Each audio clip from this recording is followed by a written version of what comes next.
kahirapan sa Pilipinas ay tila isang anino na laging sumusunod kahit anong pilit nating makaahon. Bagamat naririyan ang iba't ibang batas at pulisiya ng pamahalaan, nananatili pa rin na mahirap ang milyong-milyong mga Pilipino. Yun ang pag-ibig ng ating puso na love your neighbor as yourself. So, sinabi ko na sa inyo, who is my neighbor? The one that is in need.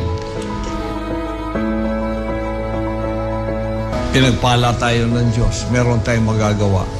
And there is a neighbor that is in need na kababayan pa naman natin.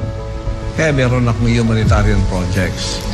CGF, SMNI Foundation, Keepers Club, Sunshine Philippines Movement, Unifil, lahat ng ito ay pagtulong sa mga dukha. Ministry to the poor.